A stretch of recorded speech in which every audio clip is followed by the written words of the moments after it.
Listen, we need to talk about something that's been keeping me up at night. In the age of Reddit threads, dark web forums, and TikTok conspiracy theories, we're witnessing something unprecedented. The birth of serial killer legends in real time, spawned not from police reports or investigative journalism, but from the collective paranoia of internet communities. I've been diving deep into these digital rabbit holes, and what I found is both fascinating and terrifying. We're looking at over a dozen alleged serial killers that exist primarily in the realm of online speculation, cases that law enforcement either denies, ignores, or simply hasn't connected yet. Years ago, I would have dismissed this stuff as pure internet nonsense, but here's the thing. Some of these patterns are too specific, too consistent, and too complete to be fabrication. Either we're dealing with the most elaborate collective delusion in true crime history, or there are predators out there who figured out how to fly under the radar while amateur sleuths piece together the breadcrumbs they leave behind. Let's start with something that genuinely makes my skin crawl. What online communities are calling the Redhead Murders 2.0. If you're not familiar with the original Redhead Murders from the 1980s, here's a crash course in American horror. The original case involved a series of unidentified women with red hair found murdered along the highways across multiple states. Most were never identified. The case went cold. But here's where it gets interesting, and by interesting I mean absolutely terrifying. Starting around 2018, posts began appearing on Reddit and various trucker forums suggesting that bodies matching the original Redhead Murders pattern were showing up again. Same geographic corridor, Tennessee to West Virginia. Same victim profile, females, mostly white, red or auburn hair. Many dyed red. Same disposal method, dumped near major highways, particularly I-40. What makes this particularly disturbing is how most of these victims are unclaimed or transient. Several show signs of human trafficking, and the discovery locations consistently cluster around truck stops and rest areas. It's like someone's deliberately targeting specific people in our society, the ones whose disappearances won't immediately trigger massive search operations. But here's where the story gets really dark. According to various forum discussions, there's chatter about trucker communities sharing what they call drop zones, locations for disposing of women who were, and I quote from one of these discussions, sold and rejected. Now, I've spent enough time in these online spaces to know that 90% of what gets posted is pure fantasy. But when you start seeing consistent geographic patterns, similar victim profiles, and law enforcement agencies that suddenly get very quiet when you ask the right questions, that's when my skepticism starts wavering. So I reached out to multiple law enforcement agencies along the I-40 corridor. Most didn't respond. The ones that did gave me the standard, "We don't comment on ongoing investigations" line. Which, if there is no investigation, why not just say that? Moving west, we hit what might be the most cinematically perfect serial killer theory to emerge from the internet. One that reads like a Coen Brothers film, if the Coen Brothers were into snuff films. The theory originated from the motel staff posting on Reddit and smaller true crime forums. These aren't your typical internet detectives. These are people working graveyard shifts at budget motels along the I-10 corridor from Arizona to New Mexico. They're seeing patterns that make them uncomfortable enough to risk their jobs talking about it online. The alleged pattern is disturbingly consistent. Solo travelers, mostly men, check into these low-budget establishments. They're found dead or simply disappear entirely.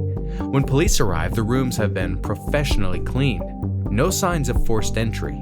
And here's the detail that gave me chills. One shoe is always left behind. So naturally, I stayed at one of these motels last month while researching this story. Let me tell you, lying in that bed at 2 a.m., knowing that potentially dozens of people have died in similar rooms, wondering if tonight's the night I become a statistic, that is a special kind of terror. The dark web component of this theory is where things get truly disturbing.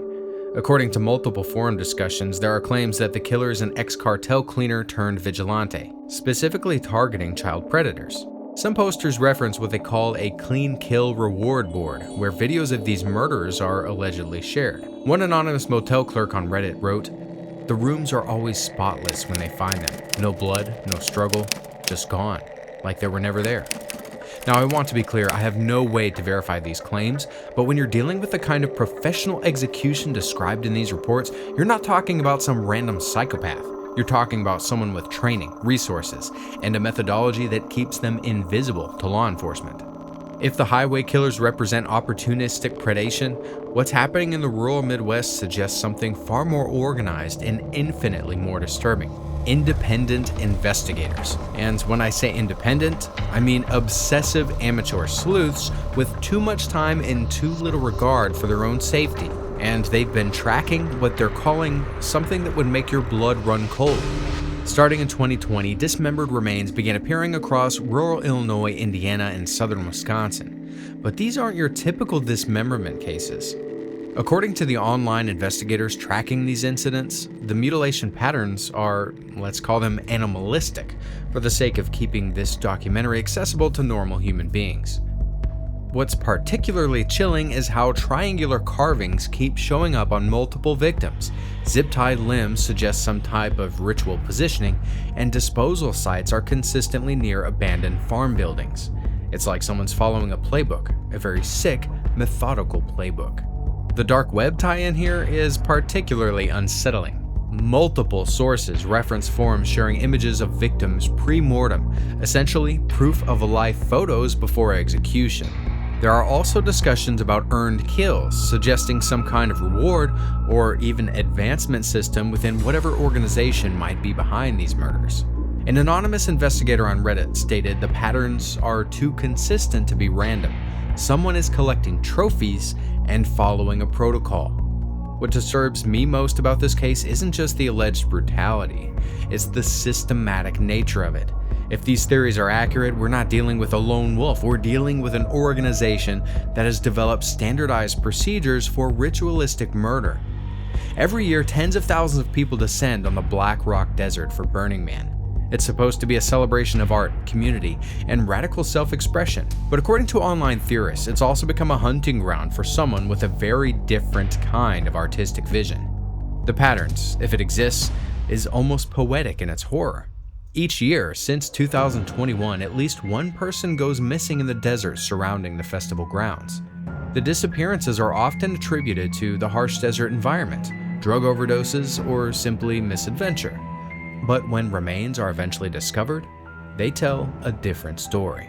According to forum discussions, the bones found in 2021 and 2023 were stripped completely clean, not by natural decomposition or desert scavengers, but by someone with surgical precision. Organs removed, no explanation for trauma patterns, and positioned in ways that suggest deliberate arrangement. The darknet component of this theory revolves around someone calling themselves the Harvester, who allegedly targets what they call sinners on sacred sand. More disturbing are claims of encrypted GPS files being traded that supposedly map previous dump sites across the desert. One anonymous forum post read, "The desert keeps secrets, but not from those who know how to read the signs." I've been to Burning Man twice. There's something about that environment, the isolation, the temporary nature of everything, the way people disappear into the art installations and dust storms, that would make it the perfect hunting ground for someone with the right skills and complete lack of human empathy. If you want to understand how someone could kill multiple people in one of the most surveilled cities in the world, you need to understand the New York subway system. Miles of tunnels, thousands of cameras that may or may not be working, and a population of homeless individuals whose society has essentially rendered invisible. The theory suggests that since 2018, someone with access to subway maintenance areas has been systematically targeting homeless men and subway sleepers. The official cause of death is usually listed as accidental electrocution or overdose, but the patterns suggest something far more sinister. The most disturbing aspect of this theory involves alleged video clips showing victims screaming into silence, posted on onion sites with subway metadata. I'm not going to pretend I verified these claims. Frankly, I don't want to verify them. But the specificity of the descriptions and the technical details suggest someone with intimate knowledge of either the crimes or the subway system itself. An anonymous subway worker on Reddit wrote, "They're not accidents. Someone is using the city's infrastructure as a weapon." Here's what happens when the internet gets hold of real law enforcement data and runs wild with it. In early 2025, around 12 bodies or remains were discovered across Connecticut, Rhode Island, and Massachusetts in just 3 months. Normal people would call this tragic, but probably unrelated. The internet calls it a serial killer. Within days, TikTok users were creating conspiracy theories, Reddit was hosting elaborate investigative threads, and Facebook groups were sharing increasingly elaborate theories about a serial killer stalking New England. Speculation reached such a fever pitch that law enforcement felt compelled to make public statements denying any connections between the cases. But here's what caught my attention. If the internet is right, what if there are connections that law enforcement hasn't recognized yet? Or worse, connections they're deliberately ignoring. A psychology expert quoted in Connecticut media stated, "The internet rumor mill begins churning. These crimes must be connected, the acts of a single depraved individual." I lived in Connecticut for 5 years. It's the kind of place where everyone knows everyone. Unusual deaths get noticed and talked about. 12 bodies in 3 months? That's not normal, even for a region dealing with the opioid crisis. In southern Ohio around 2015, Reddit's R True Crime discussion community began tracking what they noticed as 6 disappearances and 4 confirmed bodies, mostly sex workers. Some locals pointed fingers at Mike Mirren, claiming trafficking connections, though nothing was ever proven. It's one of those cases where the internet fills in the gaps that law enforcement leaves open, for better or worse. According to Reddit users, several young women have been found near Oregon River since 2022, often ruled as accidental drownings despite footprints found nearby.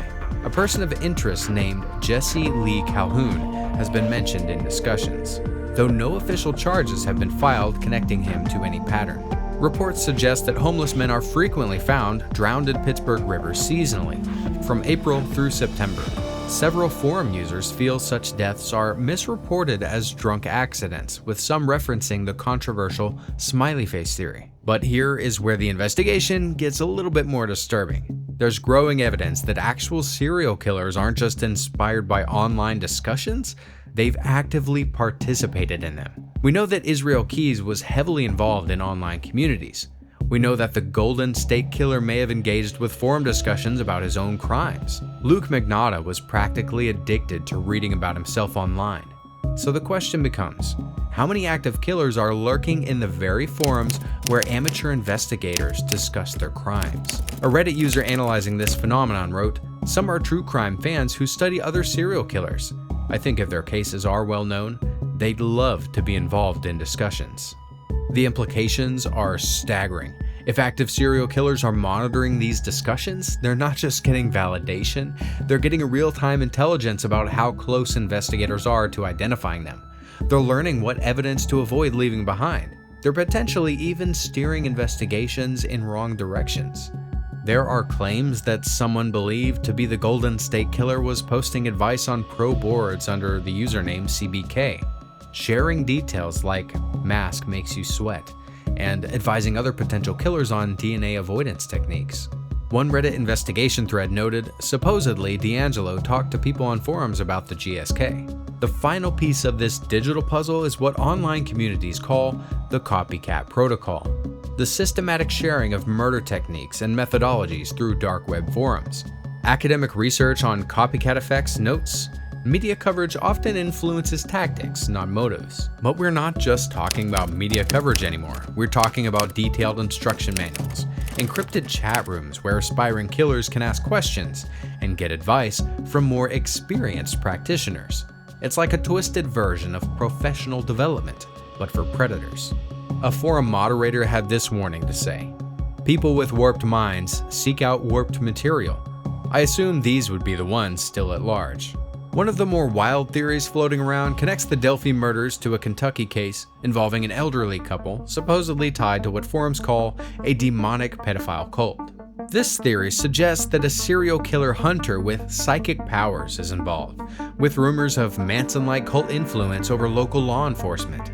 Finally, there's a discussion of a methodical killer who stages crimes to look like natural deaths, overdoses, falls, heart attacks. Some Redditors reference a ProBoards user, CBK, who was posting details and advice to other potential killers. One comment noted, supposedly he talked to people on forums about the GSK. So where does this leave us, after months of diving into these digital rabbit holes, analyzing forum posts, and trying to separate fact from fiction? I'm left with more questions than answers. Are these theories the product of overactive imaginations and internet echo chambers? Probably some of them. Are law enforcement agencies missing connections that amateur investigators are identifying? It's possible. Are there actual serial killers operating in the shadows while online communities inadvertently provide them with intel and inspiration? That's the question that really makes me think. I started this investigation as a skeptic. I'm ending it as someone who checks their locks twice before bed and avoids staying in motels along certain highway corridors. Maybe that makes me paranoid. Maybe it makes me prudent. But in the age of Facebook, Instagram, TikTok, etc., the line between reasonable caution and conspiracy theory gets more blurry by the day. The truth is, we're living in an unprecedented era where information travels faster than investigation, where theories become legends before facts can catch up, and where the very tools we use to solve crimes might be the same tools that help criminals evade capture. Whether these supposed serial killers exist or not, one thing is certain. The internet has fundamentally changed the relationship between serial killers, investigators, and the public. We're all participants now, whether we want to be or not. And somewhere out there, someone is reading this, taking notes, and planning their next move. The question is, are they planning to catch a killer, or are they planning to become one?